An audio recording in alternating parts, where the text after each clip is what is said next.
Welcome to this week's edition of the Pete Mezzetti Show. I'm your host, Pete Mezzetti, sitting here with Old Saybrook First Selectman Carl Fortuna. Carl, welcome. How are you? Welcome, Pete. Welcome, buddy. How are you? I know we got to elbow, fist, do a elbow because I'm a little shorter than. I'm tethered in tonight, so yeah. You might say. So what's new? What's going on? Well, I thought it'd be a good program to maybe discuss a little bit about the pandemic, right?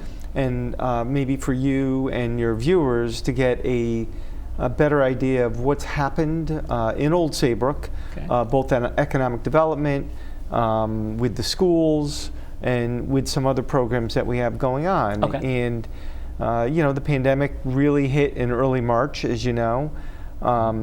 Restaurants were shut down. Gyms were shut. I go to a gym. The gyms were shut down.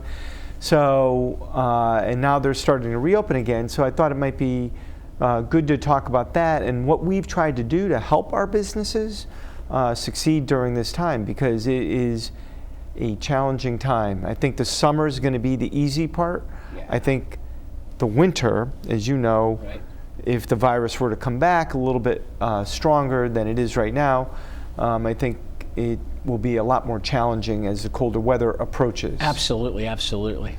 So I guess our first friend who we're going to have on tonight is Susie Beckman with the Economic Development for the town of Old Saybrook. I thought we'd invite Susie in. Sure. To talk a little bit about, she and I brainstormed early with her commission to discuss what we might be able to do for our businesses and how to get the word out that they're either open or they're doing takeout. Right. Well, we worked with the chamber a little bit to assist some of our restaurants, and we're doing some other things that we're going to talk about too. So I know this is an unusual format for you. It is. That's okay. So I don't know. Is Susie on the call right now? I believe so. Okay. Susie Beckman, are you joining us tonight? I'm here. Thank you for you? having me on. Thanks for coming down. How you been? I've been doing well. And you? Excellent. I've been good. So Susie, what's as far as economic development goes in the town of Old Saybrook, what's been going on?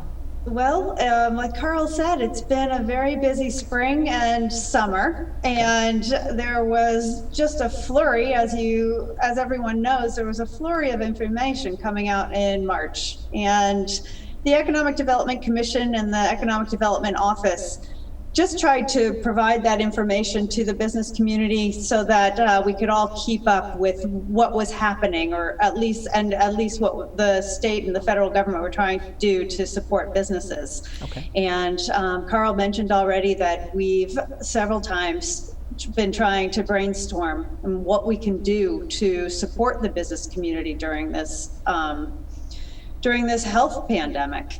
And many different things have come out of it. And the first, which was just a brainstorm when people were really quarantined, was having some Adirondack chairs on the green of Town Hall. And Carl and I talked about different ways that we might be able to promote people getting out, but in a safe way, how we could promote the takeout from restaurants, or even promote people walking along Main Street in a safe manner and having a place to go where they could sit. So we ended up putting some Adirondack chairs on the town green. It was a placemaking, it's a term that we use in economic development effort. And we put out 20 chairs. We put them in groups of 5, because at the time you were limited to groups of 5, right. And we kept them spaced a little bit, but they've been very well received. They're very colorful chairs. We did work with Saybrook Hardware, so we want to say thank you to them for partnering with us on that project. And so we have 20 chairs on the green, and Carl can tell you, he looks out his office window and they're pretty well filled at different times during the day in different spots. And it's really nice to see people enjoying them. Absolutely. So that was just a very small thing that we did. That was one of the first things we did, very small. Right. Where we spent, I think it was about $400 on these chairs. They're plastic chairs. Yeah. But it was just trying, how do we get people out and about? People were in their homes. They couldn't go to the gym, but as you know, you can't buy a bicycle these days because people are like, what can we do to get us outside? So one of the things we could do is encourage people to come by and eat their lunch on the town green. Sit and maybe listen to some music on the town green. And people of all ages are using these chairs. I don't want to dwell on the chairs too much, but they're going to stay. The chairs will remain, and they get moved all over the town green because people go in different configurations. So it's awesome. And one of the concerns we had is, will someone walk off with the chair now and then? Yeah, right. And I would, but last count I took, all 20 chairs were still there. So it's just a nice little community thing. Susie may want to talk a little bit about some other initiatives, but one of them is with the chamber. We advertise through our website the great restaurant takeaway. I don't know if Susie wants to talk a little bit about that and maybe some other initiatives. Sure. Yeah, we've been working since March. We've been working very closely with the chamber. It's almost a daily conversation to make sure that everything's going okay. They have their members, and the chamber has been very, very supportive of the entire business community, not just their members. It's been a real community effort between economic development, the town, and the Old Saybrook Chamber. And we did help promote their great takeout giveaway that they did that was originally supported and sponsored by a business and then expanded and continued for almost 2 months. And then there was also an effort to do a curbside virtual shopping Mother's Day event, just trying to promote buy local for Mother's Day, because we know a lot of people by that time had gone online and were purchasing everything from Amazon or from other large retailers. So we wanted to remind folks that our retail businesses were still here and that they could use the support as well. And the community did come out and support our businesses. The other program that the chamber did and we helped promote was an auction. And they put together an auction that raised $12,000.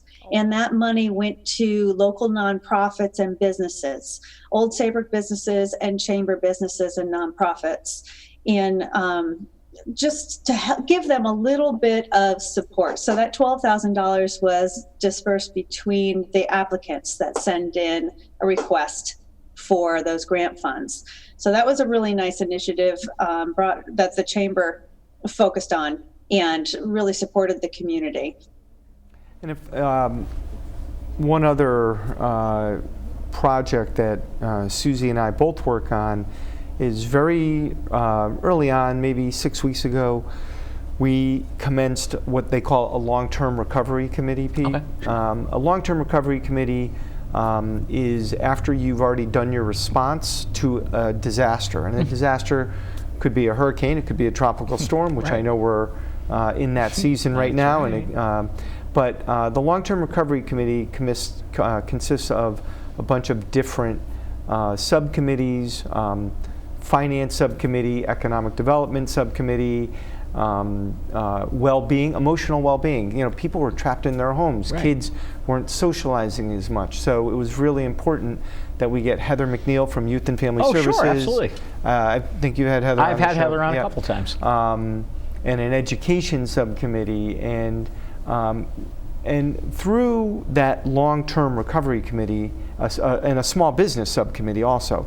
And through the small business subcommittee and working with the long-term recovery committee, I went to the Board of Finance, the Old Saybrook Board of Finance, and requested $25,000 in funds. And we were trying to figure out how to use those funds. The town, Old Saybrook Town, is going to have a pretty sizable surplus this year for fiscal 20.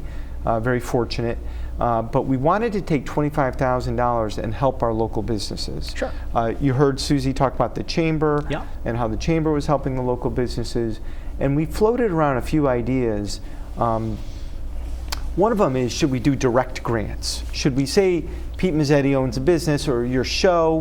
And should we allow Pete Mezzetti to apply for a $500 to $1,000 grant or a flower shop or anything? But we realized that with $25,000, that money wouldn't go very far. $25,000, you could have 50 businesses apply, and including restaurants. And if they get a $500 grant, that may not even cover their personal protective equipment costs for the week.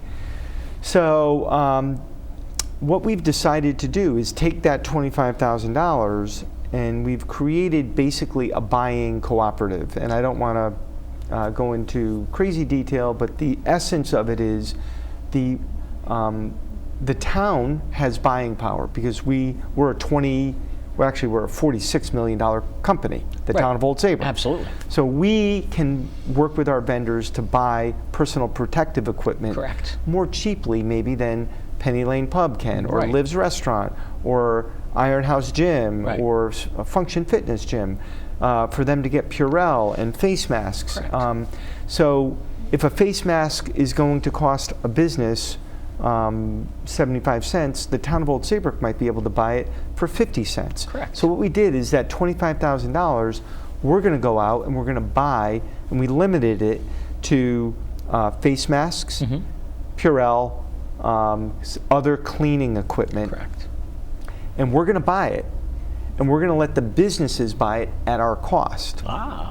So the businesses will pay us, and that fund will be a revolving fund. So there you go. We'll pay $25,000. We'll receive $25,000.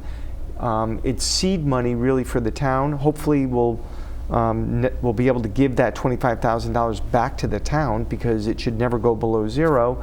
And we're hopeful that our businesses can start buying from the town at a reduced cost for their personal protective equipment. Susie, I don't know if there's anything else you have to add to that program? That's significant. Just to put it into perspective for your viewers, Pete, a business, a medium-sized restaurant is spending approximately $800 a week on PPE. So it's a large expense on top of almost 10% when you count in a month. It's almost an additional 10% of costs put on top of what their usual costs are. So it's significant. And being able to purchase the PPE through this program, I think will be really helpful for many businesses. And one of the things we're doing is we're actually sending out an old-fashioned letter, just snail mail, in order to make sure we reach all of the businesses in town, because we don't have email addresses for everyone, and you can't reach everyone by social media. So what we're doing is sending out a snail mail letter to every business, and we hope they open it and take a look at, there will be a website where they can go and purchase PPE. And if they can get it less expensive through this website, we hope they'll use it. All right, Susie Beckman, thanks for coming down, and hopefully we'll see you soon. It's great to see you. Thank you. You too. Carl Fortuna, thanks for coming down. We'll see you again soon. Okay, Pete. Thank you. Community TV, your neighborhood TV. Publicly funded and a reliable partner for cable companies nationwide. It provides transparent coverage of local and state government, education, and public programming. A digital town green that can be watched anywhere, anytime, and on any device. Watch us on today's high-tech distribution methods. Community TV in Connecticut. Local, unfiltered, reliable, and yours. Welcome back to this week's edition of the Pete Mezzetti Show. I'm your host, Pete Mezzetti, sitting here with Old Saybrook First Selectman Carl Fortuna. Carl, welcome back. Happy to be here. Well, thanks for sticking around. Yep. I guess right now we're going to welcome Mark from the Old Saybrook Cares Committee to join us. If you don't mind, I'd like to set the stage on that a little bit. So I think in the previous segment we mentioned the Long-Term Recovery Committee that the town has started as the pandemic has subsided a little bit in Old Saybrook. Not sure it won't come back, but as it has subsided, the town has turned from the response to the pandemic to the recovery from the pandemic. How do we help our businesses? How do we help our residents? So as part of the Long-Term Recovery Committee, we started a fundraising subcommittee. Okay? And we batted around a few ideas as to what this committee should look like. Mark is a friend of mine. He was willing to take on some of the fundraising of this. So we have an Old Saybrook fundraising committee as part of the long-term recovery committee. And the focus of what Mark is going to talk about tonight is our town residents. Absolutely. Individuals and families who have been affected by the COVID-19 pandemic. Okay. And his name is Mark from the Old Saybrook Cares? Mark Ricciardelli, Old Saybrook town resident, and he's on the Old Saybrook subcommittee called Old Saybrook Cares. All right. Well, Mark, welcome. How are you? Pete, I am good today. And first of all, I want to thank you for the opportunity to be with you today, talk about Old Saybrook Cares. As we go through this, I think you'll see that this has been really a wonderful project, thanks to Carl's efforts. Carl's actually came up with the idea. And it's been so far very rewarding, and we're going to keep this going for quite a while. As long as the need is there, the team that we put together will be willing and able to raise funds to help people in Old Saybrook. As Carl pointed out, our entire focus is supporting families in Old Saybrook that have been disproportionately affected by COVID-19. We have basically set up an entire fundraising organization. There's a small team, about 4 people, that we'll talk about in a minute here. But we've partnered with the United Way, and we have basically set up a structure where you could donate through the United Way, or you could actually donate directly through the town. United Way has been a great partner for us since they've agreed to waive all their fees. So 100 cents on every dollar that we raise goes directly to families in Old Saybrook that have been disproportionately affected by COVID-19. The team has actually put together a pretty aggressive goal. Our goal is to raise $100,000 to support those families. And that goal is, we're about halfway through that goal. We have been really fortunate in the sense that we got a fairly substantial anonymous donation, and then we got a matching grant from Mike Chapin at From You Flowers. Mike has turned out to be a great partner of ours. He asks some good questions. He brings some real good insight to the team. And we are working through getting that matching grant met at this time. People can contribute either through the United Way, or they can directly contribute by sending checks to the CARES Committee, care of the town of Old Saybrook, at 302 Main Street in Old Saybrook. Mark, can I interject for a minute? Sure, please do. So, starting in early March when the pandemic hit is when people started to become unemployed. We all know the unemployment numbers have gone up significantly.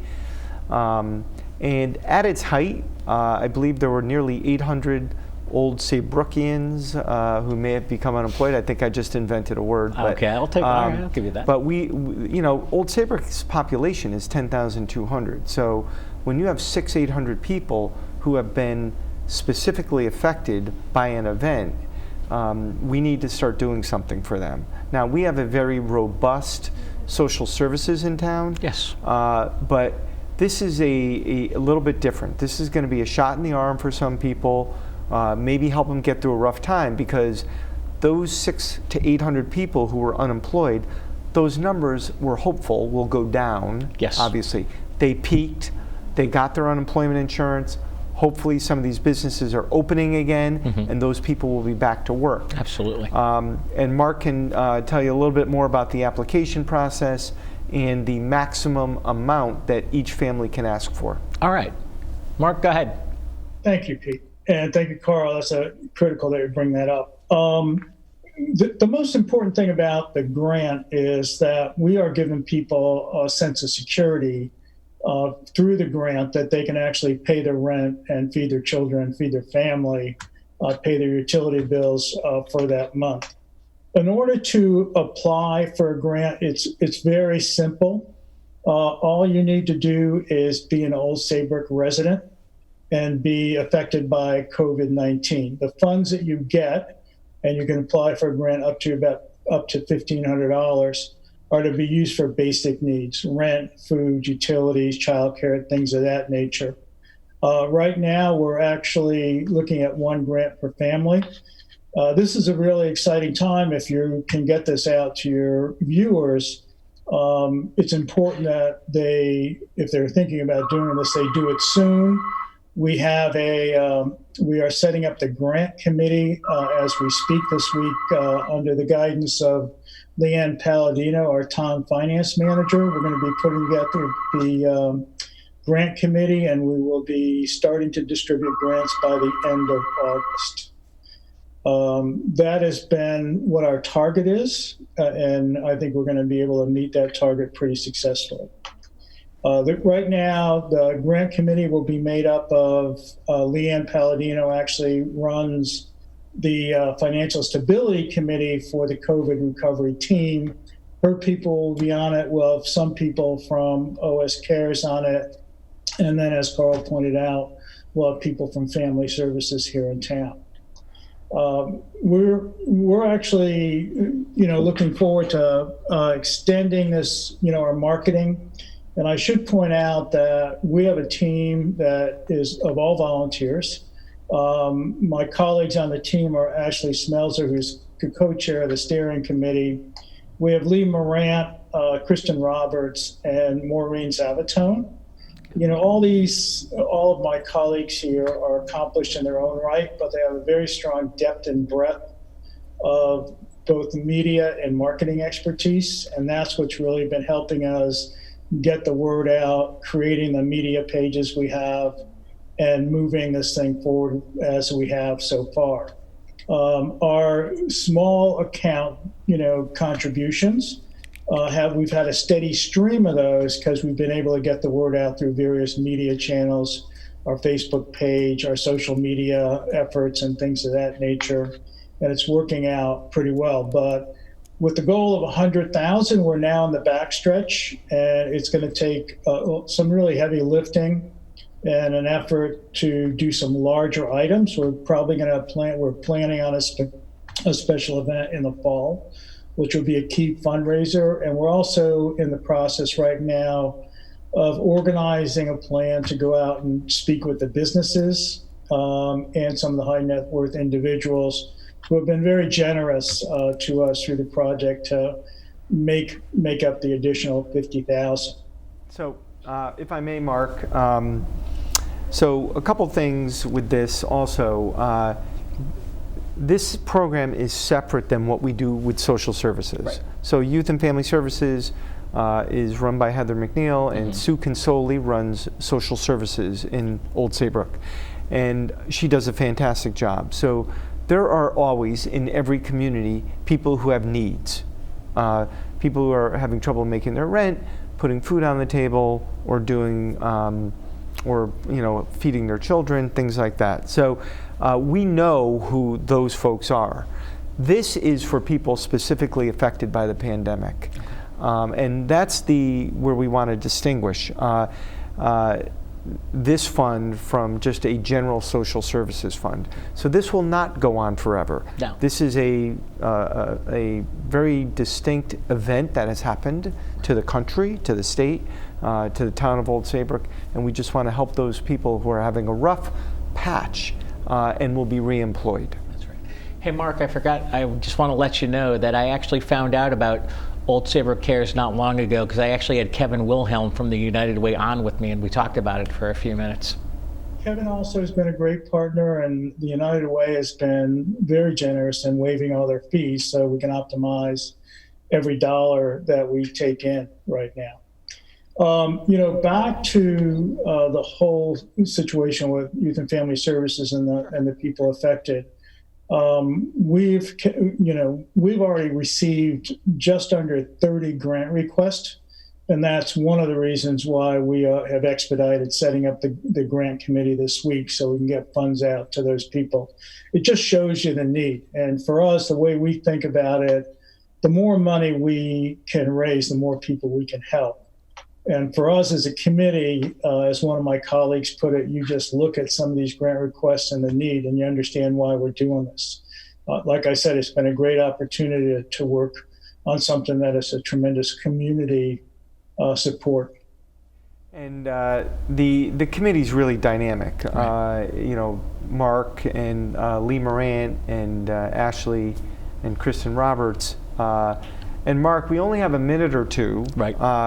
But yeah, I know you're planning some special events, perhaps? Yeah, so we have right now come up with an idea of which is similar to like a Giving Tuesday, where we're going to get the press and the media involved and do a 1-day or 3-day special event to just raise money in the fall. We're not seeing the demand for the grant slowing down right now. So for us, it's very hard to plan something as far as a special event in the current environment. We think this would work well, and this is really, Lee Morant came up with this idea. We think it's a great idea. We do have to get a final approval from Carl on it, but I think it's actually going to work pretty well for us. The other thing that we've done is, because there are some people that have reached out to us that are willing to make larger donations, is we've worked with Leanne and the town to be sure that we can accept alternative funding. We can actually take appreciated stock through the town. We can actually take 401k distributions for charities, and we actually can accept funds. We just tested it out, as a matter of fact, for people who have donor advisor funds. We can accept those funds through either the town or through United Way, and that's actually working pretty effective for us right now.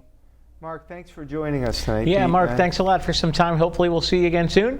Okay, Pete, thank you very much. It's been my pleasure. Thanks a lot, Mark. Thank Have you, a good Mark. night. Bye now. On behalf of Mark and Carl, I'm Pete Mezzetti. COVID-19 has changed the lives of millions of citizens across the world. Local, state, and federal government officials have been working tirelessly with the Centers for Disease Control and Prevention. So doing everything we can to give you confidence that even though you don't know what tomorrow will bring, at least you know that we've got your back going forward, at least for the next 4 months, when hopefully we'll be on the backside of this crisis. In efforts to slow down the spread of the virus, here are some tips that you can do to help the fight. Besides washing hands and self-isolating, there are many things that you may come into contact with that could use some disinfecting. These include high-touch areas, such as doorknobs, handles, tables, desks, hardback chairs, light switches, faucets, toilet flushers, towels, bags, and steering wheels. When leaving your home, it is important to take the necessary precautions to avoid getting or spreading COVID-19. At the grocery store, practice 6 feet of social distancing while maneuvering around, and try not to touch anything that you don't need to. Takeout and delivery are a great way to continue to support local business, but be cautious when interacting with employees and other customers. Once home, transfer the food to a plate and discard containers. Wash your hands before eating, and any leftovers should be stored in your own containers. There is a low risk of transmitting COVID-19 from any mail or package you may come into contact with. However, it is always a safe idea to wash your hands after handling them. According to the CDC, you can help prevent the spread of COVID-19 by practicing social distancing, avoiding touching your eyes, nose, and mouth, and by washing hands frequently. We hope this video will help you and your family stay safe and stay healthy. For more information, please visit www.cdc.gov.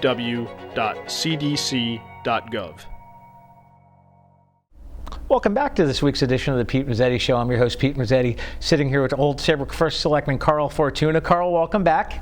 Happy to be here. Happy to be here. It's always a sunny day when I'm on the Pete Mezzetti Show. Where else would you rather be right now? But we'll talk about that later. So we talked about economic development, right? Yeah, we did. We talked about Old Saybrook Cares, Yes. right? Yes. So now we need to talk about the education side of things, and we're going to bring in one of our other friends that I'm going to let you do the introduction on. So go for it. So the pandemic, again, started in March. And, we were all talking about it a little bit before as it was approaching. And then, of course, it hit and the schools got closed rather rapidly. Mm-hmm. Town hall got closed rather rapidly. Yep. It was an interesting couple months in town hall. We really haven't explored that yet, but at the end of the day, Old Saybrook hasn't been hit terribly hard by the pandemic in terms of the number of cases. So other than Apple Rehab, which had an outbreak, and a lot of nursing homes had outbreaks, the town of Old Saybrook, I think, has had a total of about 45 cases. But the schools have had many other challenges, as you can imagine. And, right about a month into this, as I was watching a nephew of mine who was a freshman in high school, and I kept hearing from Superintendent Perruccio as we had our 3 times a week, sometimes 7 times a week, meetings with the chief of police and our public safety leadership team. The challenges that the schools were going through were incredibly significant. How do you transition from in-classroom teaching to distance learning? Yes. Some kids don't have Wi-Fi. Not everybody has a computer. Not every, and parents might still be working. Now their kids are home, and the kids are 7 years old. And you can't leave those children home, so what does the parent do? So there were incredibly significant challenges that faced the public school system. And at least in Old Saybrook, this was less about a public health emergency and more about a public education emergency.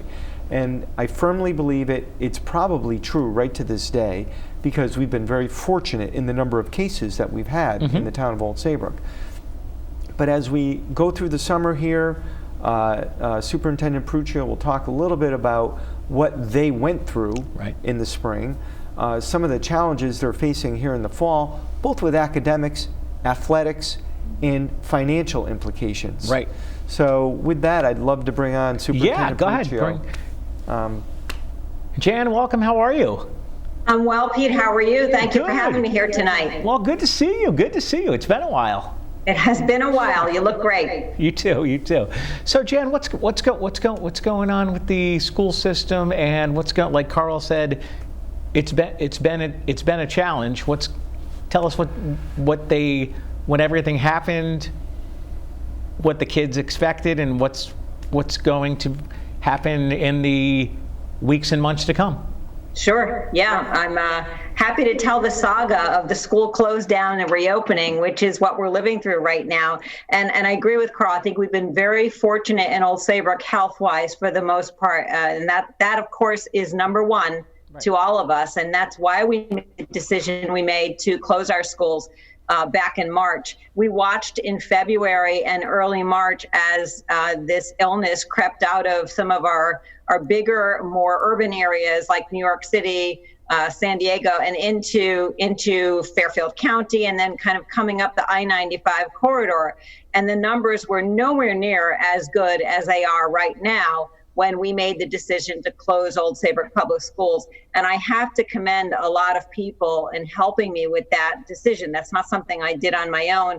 First and foremost, Dr. Carter from the state gave excellent advice to superintendents about how to consider the medical data that we were seeing and we're very unfamiliar with interpreting. Our regional health authority, CRAD, was very helpful to us. And then emergency management and Chief Spiro put together, allowed us to use their phone system to get every single superintendent we could get together from the region and make a decision together to close our schools on March 13th. And the reason why we did that is we felt it was pretty ineffective for me to close Old Saybrook schools only to have schools around us remain open. So our kids actually left our schools on March 11th because the 12th and the 13th were scheduled professional development days, and those kids never came back to school this past year. So I think that it is no small sense of loss for them, what they missed out on for the remainder of the year, in particular our graduating class of 2020, but all of them. I've never heard so many students say, I miss school and I miss my teachers as I have in the last few months. But obviously, our decision was based on what we were hearing from epidemiologists and the folks at the state who had been following this illness and talking about it and the similarities they had seen to the way communities responded in history would tell us in 1918 to the big influenza that hit this part of the nation and the world. So it left us in a really interesting situation. Teachers had maybe 48 hours to get ready for distance learning. And at the time, a number of our secondary teachers, particularly at the high school, were using Google Classrooms, which has become our basic platform for organizing a school day. And not so much at the elementary level. It wasn't necessary when we were in the school building in a brick and mortar setting. So we had 48 hours. We switched up all our professional development on that Thursday and Friday and went over to how to set up a Google Classroom, distance learning, what software was available, what resources could we use. And we opened up a brand new school a few days later. You might remember that at first, the State Department of Education was telling us not to go to distance learning. They were concerned about equity. They were concerned about what we would be able to put together. And so we spent a bit of time, I can't even remember, it couldn't have been more than 2 weeks, just putting supplemental learning out. And at that time, we felt we were losing school days, that these weren't going to count as school days, and we were beginning to get very nervous. Eventually, the State Department, again, they were learning the ropes as we were learning the ropes. It's not like anybody had the right answers. They finally said, yes, you can go to distance learning. And then we began, because we were not a one-to-one district, meaning not every student was issued a computer every year, though we had many computers in our school district. We had to find a way to issue computers to students who had already been sent home, and to issue, in some cases, Wi-Fi hotspots. So our amazing IT department managed to make that happen, and we had tents up, and we had students and parents coming and not even getting out of their cars because we didn't want to risk exposure, handing them computers through car windows, or having them on occasion sign out forms and take them off with them. So it was quite an abrupt end of the brick and mortar school year and quite an abrupt start of distance learning. And then what I would say is, throughout the spring, teachers and students got better at distance learning.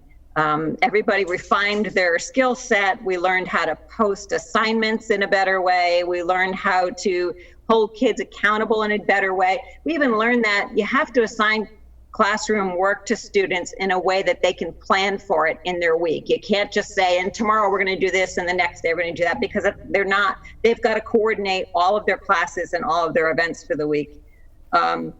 We're really lucky in Old Saybrook that teachers and administrators continued to work with students outside of the classroom. We kept some clubs and activities going that could be done remotely. I know I continued to meet with students. I know the administrators continued to meet with student groups. And so there was some connection, but obviously nowhere near what we wanted it to be. As I said, if anything, what we've learned is how to do this better. And we are taking that learning, and we have spent the summer creating new learning platforms for distance learning, because we are concerned that we'll be back here again. We have spent quite a bit of money, both out of the end of the 19-20 budget, meaning last fiscal year, and this fiscal year, getting technology so that we can put technology in students' hands that is the same from one class to another. Not all grades, but at least grades 5 through 12 will have exactly the same computers, and teachers won't have to worry about, will this work on that computer or won't this work on that computer, just to make it much more simple for people to engage in the learning. Because if we end up in a distance learning situation again, whether that's because we're in a hybrid model, which I'll talk more about in a minute, or we're full distance learning, we want it to be as simple and straightforward as possible for both the students and the teachers. And so lots of time has been spent this summer working on that, as well as creating our hybrid plan, our full closure plan, and our full opening plan. So really, we are getting ready now to open up 3 different school districts. And we've had to write 3 plans for those school districts. And these plans aren't just, a school day. It's the building itself, the staff, the schedule, the technology, how we get in and out of the building, how we get on the bus, how we get off the bus, how we drive into the parking lot. All of it needs to be spelled out. And that plan was due to the state on the 24th of July. Okay. And we that is up on our website. It's many, many pages long, and it considers many things, though I will admit that even the state and we are included in that, we have to still continue to fill in the details because there are some things nobody really has thought of yet. So that's where we are now. That's what we're working on. So I guess I'm kind of transitioning into the 2021 school year, but I didn't know if you had a follow-up, Carl. You look like you did. Pete, do you have anything? Or I was gonna say, Jan, as far as the upcoming school year looking like, what's it gonna look like? Well, we have three models built. Okay. And the models will be implemented. Perhaps all of them will be implemented eventually, or maybe only one or two. But we are ready, or 90% there right now, to open our schools in any of the models. When we talk about the model for opening, and we have to tell the state by Wednesday night what we're planning to do on the day that school is supposed to open, we think about three really important goals, and I would say that they are in this order. First of all is safety and health, okay. Number one goal, including mental health. Academic rigor, whatever we do, we need to make sure that we're providing students with an academic experience that's meaningful. And as I said, a lot of training and a lot of work going on that right now. And then thirdly, we know that we don't function in isolation and we have to support our families, and our families need to go back to work. We understand that parents need to work and not all of them have the ability to work from home. Right. So the plans that we're putting in place are all about mitigating risk, because we know unless we're all going to stay home all day, every day, there's no way to say there's no risk, and making sure that we have a program that's going to work for students. Absolutely. Jan, can you tell me, when you come up with these plans for three schools, as you say, how is it that you come up with that? And do you rely on experts, or are you doing this internally? And where do you gather those resources? Because it's just a huge task. And I know we talked today a little bit about this, and some of that was new to me as to what you might be planning. And I know other schools might be planning something different. And I'm a little surprised that there's not more uniformity straight across the state. So how does that come to be that each district might be able to choose what they want to do? It's a really good question, and it has multiple layers. The answer has multiple layers. We were being told right up until Monday of last week, so a week ago tonight, that we would all open full schedule 5 days a week for all students. On Monday night, the governor stepped away from that and said there'd be more flexibility for districts. And then that was fleshed out this week as to what that flexibility would be. My understanding is that we had some regions, some schools, particularly larger schools, that said they could not achieve some of the mask wearing, social distancing components, the mitigating components. And I think that may have had an impact on what was changed at the state level. But the state has been reluctant to tell us, to command that we do something in a particular way. They did not tell us to shut down until most of us had shut down. So we shut down as effective Friday the 13th. And I think the state announced on the 16th of March that the remaining schools would be closed. There were very few left that hadn't closed at that time. And the same is true here. Because of the difference in sizes of schools, contracts, collective bargaining agreements, the number of students you have, the state has been reluctant to say it again.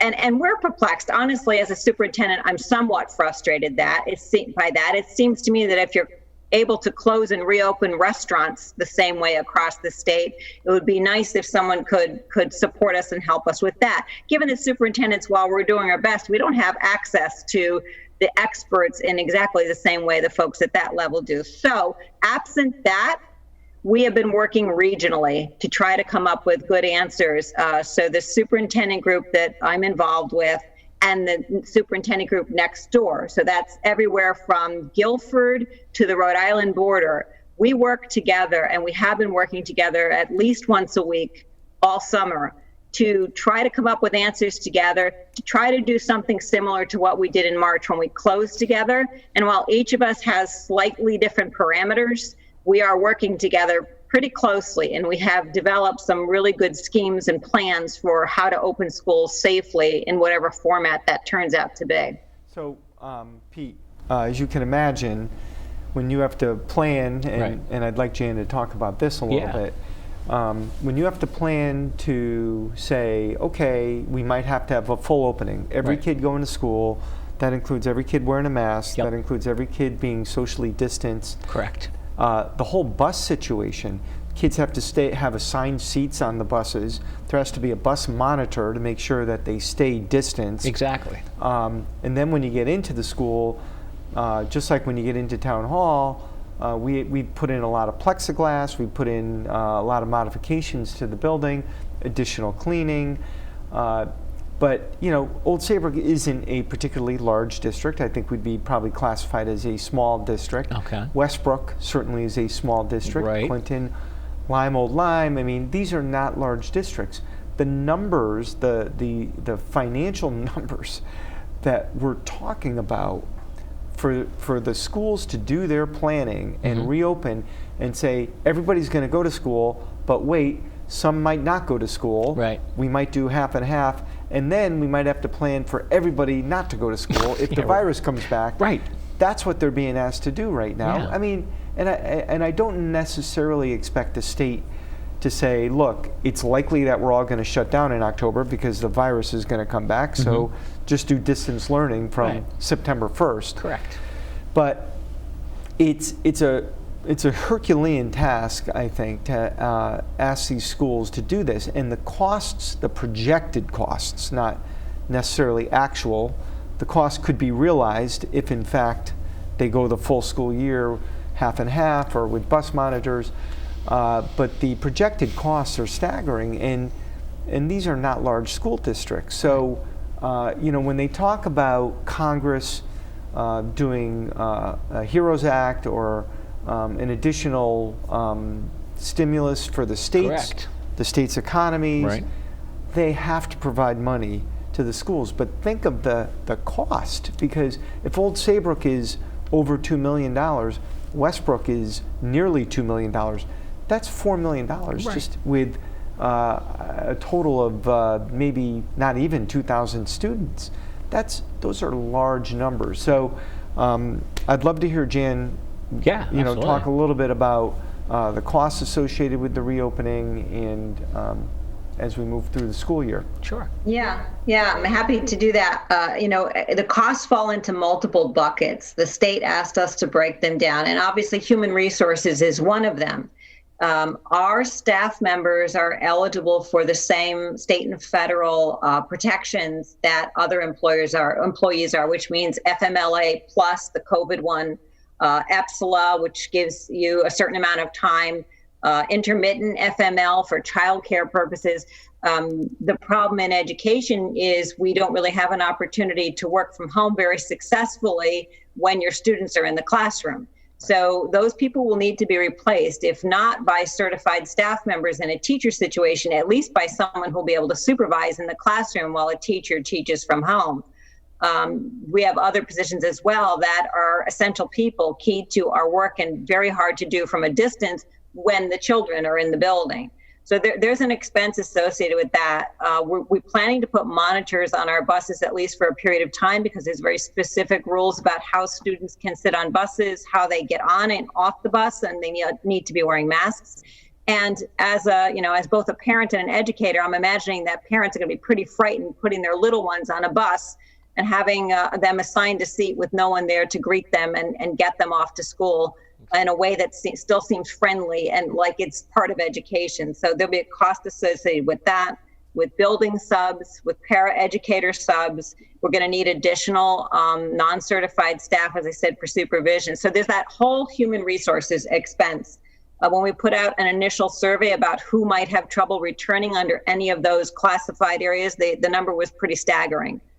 So we're still working on ironing that out. And then, of course, there's a lot of facilities expense. There's cleaning supplies, plexiglass, isolation rooms. In one case, we're actually kind of building somewhat of an isolation room. Furniture needs to be changed out because we had all moved in education to tables and conference tables similar to most people's work setting. And now we're kind of going back to the in-rows desks and in-row tables with students very separated. We actually are renting tents for these warmer months, because even tonight on Governor Lamont's update, Dr. Fauci said, outside's better than inside. So we're going to take advantage of nice weather. And so all of this is obviously very challenging. And we're rearranging spaces. So something that was used as a cafeteria may now be used for something very different. And that will mean some cost associated with that.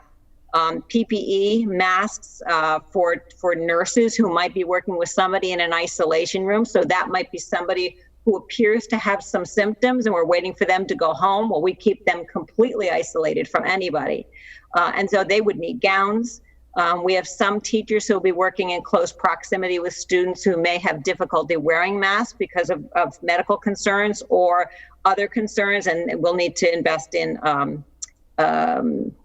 the goggles or some sort of a face guard beyond the mask.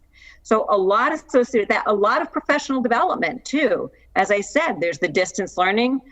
We know that our students suffered some significant loss to some degree or another this spring. And so there's getting students back into the classroom and having them feel comfortable. So there's training for teachers on that.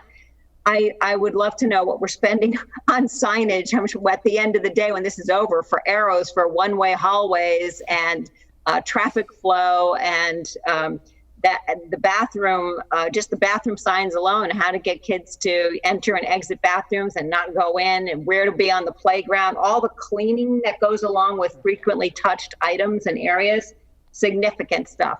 Jan, before we go, how long do we have, Pete? A few minutes? Yeah, a few minutes. What about athletics? I haven't heard much about that, and I'm wondering what the fall is going to look like. We have about 3 or 4 minutes, it looks like. Yeah, we're all kind of wondering what the fall is going to look like because we're really getting mixed messages there. CIAC said that we could enter phase 2 on August 3rd, I believe we did. And we went to, July. It was July. We went to conditioning type athletics. No playing, no passing a ball back and forth, no sharing equipment. And we are able to move forward beyond that now as of August 3rd. We did not move beyond that point. We felt there wasn't enough time between the first and second phase to determine whether or not we were being successful at keeping students safe. They have now issued a start of play for the mid-September and shortened the seasons. And obviously that would be interscholastic play, and that means you'd have cohorts of students interacting with each other from a number of different communities. As soon as CIAC released that last week, there was a lot of criticism, and even the governor said he didn't think, I think he specifically said football and soccer would happen this fall. So the plan may be written, but in most things in this pandemic situation, all our plans seem to constantly be changing. If you go to our website and look at any of our plans, they all say subject to change. Because we anticipate they're going to change multiple times during the course of certainly through the fall or until there is a vaccine. So really it hasn't been very complicated. It's been pretty straightforward and not a lot of work, right, Jan? Nothing going on. Nothing going on.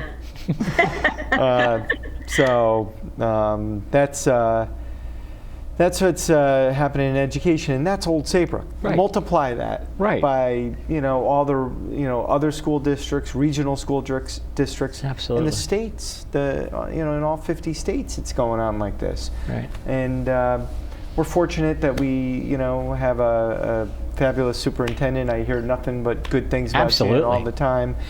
And they're working hard, and they're going to try to make it successful for the students this year. Your heart goes out to the students absolutely. Oh, yeah. last year, who get sent home on March 13 and everything shut down. And if you were a college senior, you lose that. So I don't know what's going to happen this year. I'm personally not that optimistic about Major League Baseball or the NFL even happening. And we'll see how it goes. Young people, as we know, Pete, are really the ones who take the most risks. Yep.